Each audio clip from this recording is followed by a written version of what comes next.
Hello, it is the Trap Witch here. For you guys that don't know me, I run an Instagram page based around motivation and spirituality. You can find me on Instagram, the Trap Witch, TheTrapWitch. I wanted to bring you a full moon in Gemini reading for December 2nd, 2017 via December 4th, 2017.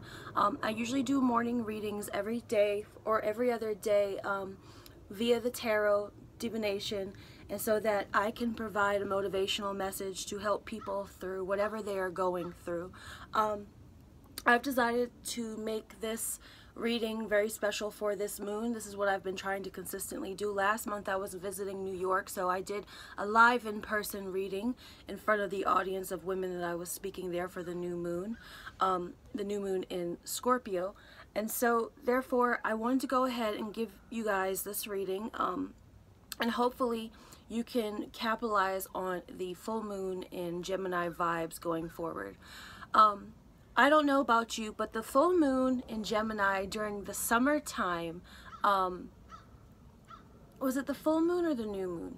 Anyway, the last time the moon was in Gemini, it was really intense. I think I was going through a breakup at that time, and there was just a sense of like duality and the light and the dark, and you know, because Gemini is the twin, there's the two sides, and I really emphasized then when I spoke about the Gemini moon, like really being grounded in the middle between your light and your dark, because you need both of them. And a lot of times people have a hard time balancing between the two. And a lot of times people hide their darkness, and the darkness always comes to light. And an associate of mine, the Hood Witch, she posted something yesterday or last night that was just like, I'm like, thank God more people are saying it. She was just like, no fake positive tweets in 2018, please. She's like, you know, I don't need your fake love.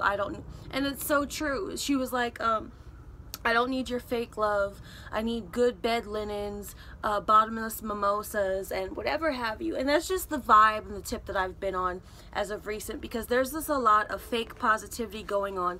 And oftentimes we fake positivity ourselves. You know, there's no problem with embracing how we feel in our darkness. Oh, I feel like crap. Oh, I feel like really sad. Oh, I feel really mad. That's great. You need to honor these feelings.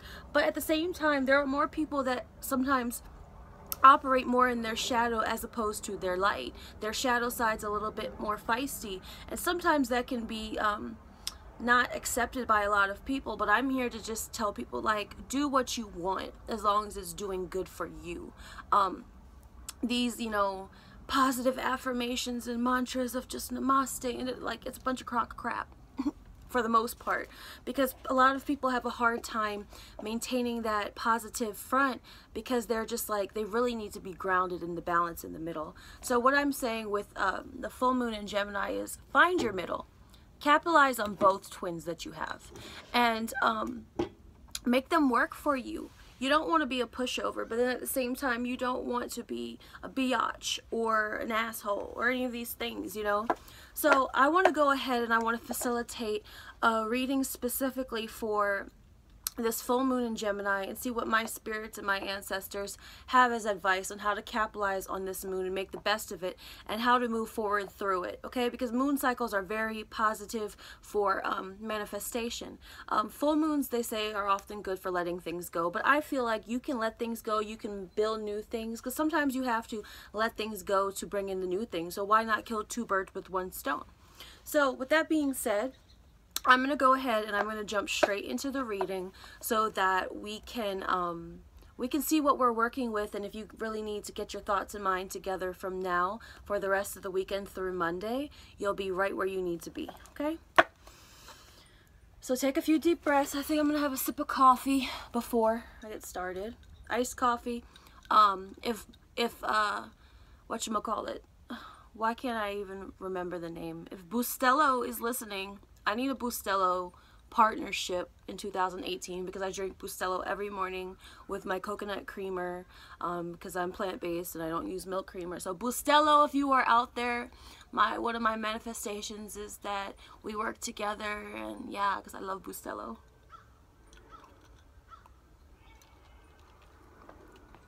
Okay.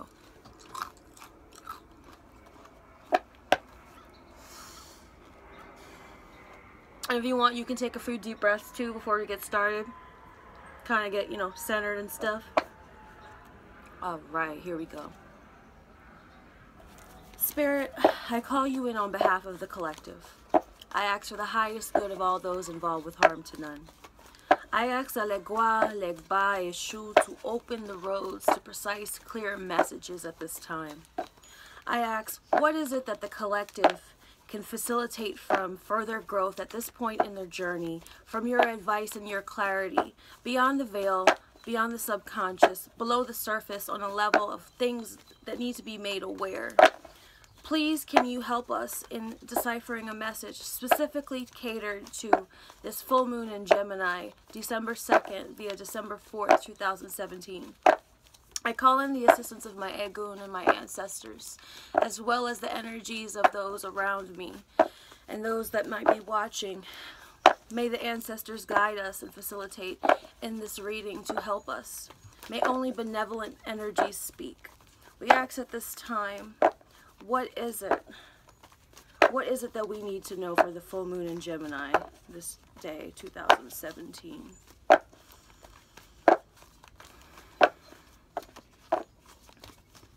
Alright, right there.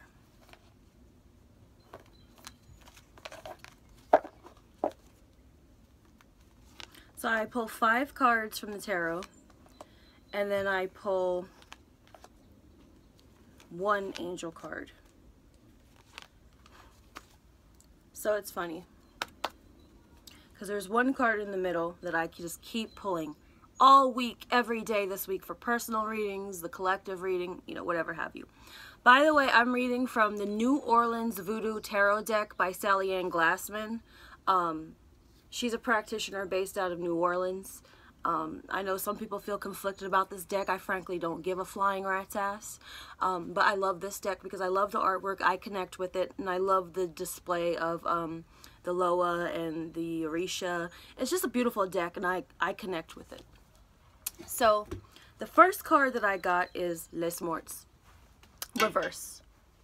Upright, it shows spirits of the dead, okay? This is a death and transformation card, but it's a beautiful death. It's a beautiful transformation. If you can see, they are reaching up to hands above them that are helping them. So this is not necessarily just a morbid death of just like, I'm dead, yo. This is an ascension. What's the difference between just death and ascension? An ascension is a killing part of yourself so that you may elevate. So therefore, why is this reverse? I want to ask you that. Why is this card reverse? Are you postponing a death or an ascension of yourself that needs to happen? A lot of times people do that. A lot of people know that there's parts of themselves that they need to kill. There's things in their life that they just need to kill off, and they need to dead them, but they don't. They need to dead them so that they may elevate their life further. And the truth is, I feel like there's kind of a conflict going on for people, according to the rest of the cards. The second card is the Magician, which is the Dr. John card in this deck. A magician is somebody who creates an illusion to hide the truth in order to entertain people, yes? And so are you creating an illusion for your life to keep others around you entertained? Do you play tricks on people? Do you put on a show? Do you just show a face that, or show magic that you feel that other people are going to enjoy? That's not really what you need to do, because true magic has nothing to hide. And so therefore, it's time to put to rest the card tricks and pulling the rabbit out of the hat and the trap doors and all these things. And you need to live your truth. To be a true magician of your life, you have to operate in truth, because the truth is what is going to manifest more magic into your life. You putting out your truest, authentic magic forward attracts more magic to you. So is this what's blocking you from the next level? That you're not being true in your magic, not true in your power, true to you? Are you entertaining those around you and putting on this show and calling it magic? Is this a magic show? No. You are only manifesting against yourself. There are positive manifestations and there are negative manifestations. Whatever energy you put out is what power you give to the manifestation that comes back to you. And then that's why the third card is Erzuli La Flambeau, talking about there's a thin line between love and hate. This is such a popular card this week for everybody. Erzuli Fred is a love goddess, and she is shown here stomping on corn, and she's got 2 daggers in her hands, and she's kind of pissed off, right? There's a thin line between love and hate. I'm quite sure there's people around you right now that you think you have love for, or you think that they have love for you, but you're not true with them. You're not honest with them.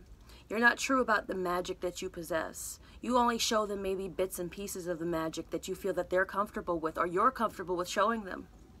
In the end, that doesn't do a service to yourself. Maybe that's why there's a thin line between love and hate, because maybe we feel like people won't like us if we really operate in the true, our true authentic self.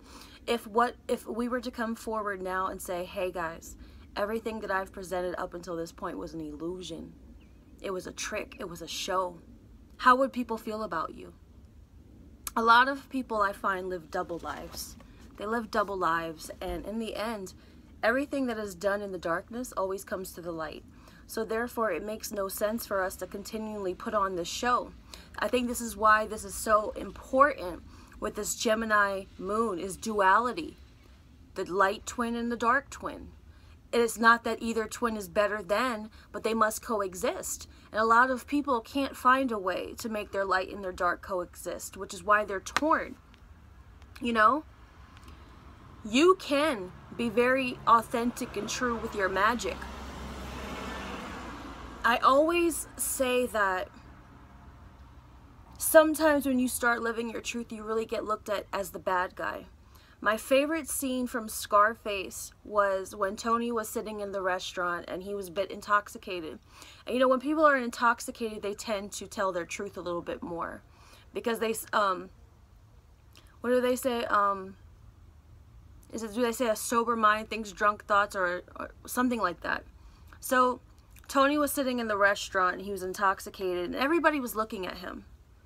And he turned around and he was like, what are you looking at? You guys are just nothing but a fucking bunch of assholes. And I'm not supposed to be cursing right now, but I want to give you guys the example of the movie the best way that I can. And so he goes, you guys don't have the guts to be what you want to be. You need people like me so you can point your fingers and say, this is the bad guy. And what was so beautiful about him being pulled out of that restaurant because he was causing a commotion, although he was speaking so much truth, was that he said, this is the last time you're gonna see a bad guy look this good. And how true is that? Sometimes we are pinpointed as the bad guys because we're speaking our truth and we're being honest to our magic and being honest to our power. And yet people can't appreciate that because they are not brave enough to own their own magic and own power as they see fit. And they're only blocking their own ascension. The downfall of Tony Montana and Scarface was not that he wasn't ambitious, that he wasn't powerful, that he wasn't magical. He ended up getting drunk or intoxicated. Tongue tie. He ended up getting high off his own supply. A lot of people struggle between the lightness and the darkness because once they start channeling that dark side of theirs a little bit more, it can slowly turn into ego if you're not careful. And if you get power drunk off the ego, it will be your demise. That was Tony's demise. It wasn't that he wasn't honest about what he wanted and the way he did things. It was in the end, it became too much. It became too much. And that's why duality and balance is just so important between that lightness and the dark. And a lot of people struggle with that. I've struggled with that many times. And so the fourth card is the Santero card. And it's reverse. Upright, it shows this card like this, okay? A Santero is a high priest in the religion of Santeria, which is an Afro-Cuban tradition. And They have gone through initiations in order to be empowered as a high priest. And once they've been empowered, they're given the secrets of the tradition to be able to heal themselves as well as heal others. Because it's reversed, I'll ask you this. Do you not feel like you are empowered to be able to heal yourself and heal others? But it's going to come at the cost of you telling the truth, you being honest about who you are. In the religion of Santeria, which I am a part of, the journey through the religion is a journey to your own consciousness, okay? It's a journey through your own consciousness. And so one thing that my padrino said, and it sat with me because I was going through a struggle at that time of not knowing why I was in the practice. And he posted something and he said, the Orisha, or the guardians, or the deities in our religion, they are not your salvation. Your own consciousness is once you find them. And so therefore, a lot of people never realize that they never tap into their own magic and they don't ascend because they don't look to their own consciousness. They look to people around them. They look to things outside of them. And therefore, they don't become empowered the way that they need to. And then there's why there's a lot of love-hate. Even in my practice, I've seen people who, they lean on the Orisha too much. And that's why they never feel empowered to actually heal themselves and heal others. Because there's a certain type of your own personal ashe that goes into this. Your ashe is your own personal power and your own magic. That's why some people, if you ever notice, it's almost like they're invincible, that they're magical, they're like superheroes. They don't require much besides anything but their own ashe for them to ascend through life. And we look at them, we say, oh my God, how do you do that? And it's almost because they have, I'm not going to say the word mastered, because nobody's a master of anything. They have learned to maneuver through balancing the light and the dark to evolve. In the animal kingdom, survival of the fittest is based on evolution. And the evolution of a human being, you have to remember, we are spiritual beings having a human experience. So the evolution of a human being, or us being spiritual beings trying to ascend back up, right? Because the journeys is the ascension back to our true authentic self of being the most high spirit. And so it requires us using our consciousness to maneuver between the light and the dark, okay? And oftentimes we are taught most of our lessons through maneuvering through our darkness. So this is why it is so important for us to embrace our darkness. Which I'm so glad I wore this shirt for the message, because people are scared of this.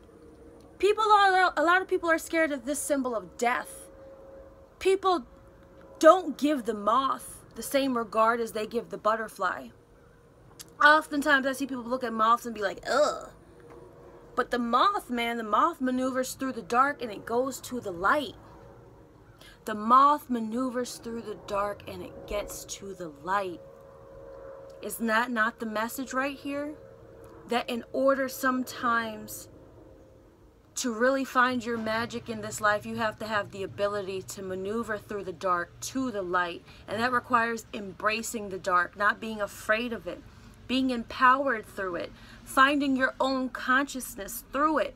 Because you can't hide anything in the dark for long. You cannot hide in the dark for long. Just like the magic show. Everything that's in the dark won't be hid for long if something goes wrong. So the last card is the Congo Unsi, and it's this card. This card talks about a woman who is Urzuli Freda, or has aspects of her, and she's now giving a safe abode to what they say is her now dead husband, so that their romance can exist on another plane. When this card comes up, I really like to describe it in a way that it doesn't make it applicable to necessarily a person or a male figure. I like to regard it in regards to male energy within ourselves, because our male energy is how we get things done and how we do things. It can essentially be described as our dark side, or, you know, our yang. And so ask yourself now, how are you going to do things going forward? Are you going to continue to do things that don't bring out beauty in your life, the true beauty? Because it says she's giving safe abode to her now dead husband so that their romance can exist on another plane. A lot of people don't have romance in their life because it's their own fault. Essentially, you need to learn to romance yourself in this life. And what do I mean by romance? For me, romance means finding the beauty in life. And to find the true beauty in life, we have to do things that are beautiful. And sometimes the most beautiful thing that you can do for yourself is live your truth. Not hide your real magic. Not hide who you really are. That's why you're so conflicted between love and hate at times within yourself, and then not feeling empowered that you can heal yourself or heal others. It's time to do things differently. You have to do things differently in order to live the most authentic, power-driven life, purpose-driven life. You deserve a good life. You deserve everything you ever desired, and many times the only reason people don't have what they desire is because it's their own fault, and they won't do what it takes, which is living their truth and living in love for themselves and their own magic and their own authenticity, regardless if anyone says anything. Remember. So now we're going to pull an angel card to tie everything together.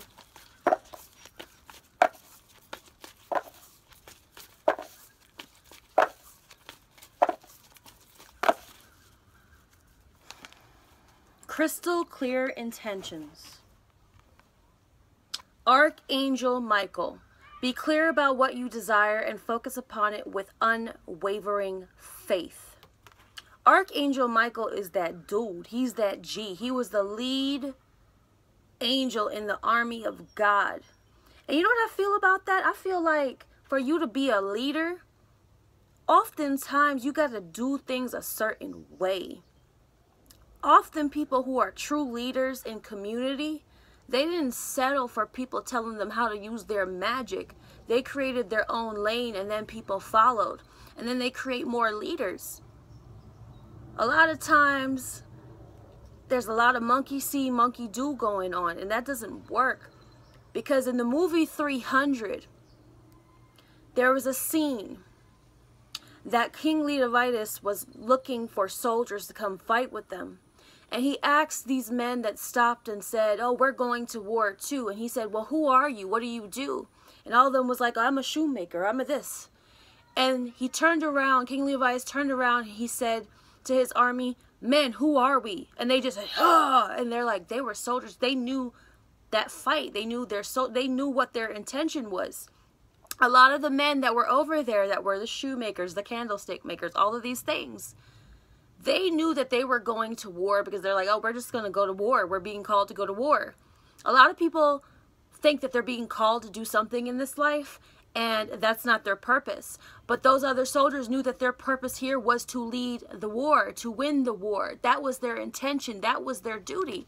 And so Archangel Michael pops up, and he's known for his sword to cut off lower vibrations. And so right now, you might have to cut through lower vibrations within yourself, or you might have to cut through lower vibrations from other people. But you need to be crystal clear about your intentions in this life and how you express that. Because magic in real life is casting your intentions. It's what I said at the beginning. Crystal clear intentions. Are you casting good intentions or bad intentions? Because you are casting bad intentions against yourself if you are operating out of fear, anxiety, and not being your true authentic self. You are only working against yourself. You are casting spells against yourself that come right back. Okay? So be clear about what you desire and focus upon it with unwavering faith. If you have to be like Tony Montana and everybody has to look at you crazy, and you have to say, you know what, this is the last time you're going to see a bad guy look this good, so be it.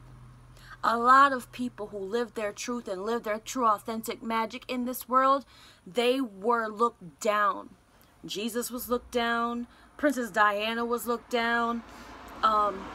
Malcolm X, Martin Luther King, Gandhi, Mother Teresa. All of these people had stuff to say about them. But guess what? They were empowered, and they cured and they healed so many people the best way they can. They were essentially the Santero card. They knew the power of their own healing to heal others. And so one thing that I stressed to someone in a session last night is that healing is universal in so many sense. When you hear the word healer, just don't think about somebody who might be a shaman or be a tarot reader, or like when Bob Marley said that, ooh, Bob hits me hard. Bob Marley said that, I don't know why I'm so emotional about Bob right now, but Bob said that music was a healing of the nation. And his music, if you ever watched him, people went into a trance. It stopped people from wanting to fight. He took 2 politicians on stage and he made them break bread, make peace. That was his healing for people. That was healing for himself. And so many people get caught up in thinking that they don't have the magic to heal others when you have your own magic. You just have to live authentically in it and live that truth and live that honesty and know that if it's real and it's true, people are going to feel it. People are going to feel it on a level that is just out of this world, because even if you looked at Michael Jackson and his concerts, there was people crying and people passing out. People think that is essentially what healing is. It touches people in a way that is unexplainable. I don't know how much I believe sometimes in some of those, you know, in the 90s there were healers like Benahan and stuff where they put their hands on people and people were just passing out, whatever. That's not impossible. But we have to look at if it's honest, if it's real. Sometimes it's not our job to judge others' versions of what's honest or real. We just have to be honest and real with ourselves and know what works for us. Yeah? Whoo, Bob! I love Bob. Like, his birthday's the day before mine. And I felt him on my journey. So I think that's what's hitting me right now. So sorry, y'all. Whew. Whew. So I hope this message for you guys, I hope this message for you guys helps you. You know, I'm just sitting here thinking about Bob lived in his light and his darkness. If you listen to his messages, he was calling people out. He was calling Babylon out. He was calling society out. He was calling his family out. He said that often the stone that the builder rejects will always be the first cornerstone. And he talked about his family rejecting him and him going on to be the lead of that name. You know what I mean? And so, oh my God, I'm so emotional. The duality message has been my message from the beginning, and it just hits me so hard because not enough people know about it or believe in it and know that it works for your life. Oh God. So I hope this message reaches you guys well, and that you can do this work through this moon and really start to embrace that duality and that balance and live authentically as who you really are. Okay? Peace, love, and light, y'all. If you would like to book a one-on-one session with me, you can do so via my website, www.thetrapwitch.com, or like I said, you can find me on Instagram. My Instagram is The Trap Witch, TheTrapWitch, okay? Much love and light, y'all. And darkness, you know, because I'm with that stuff. I'm with it. So, bye, y'all.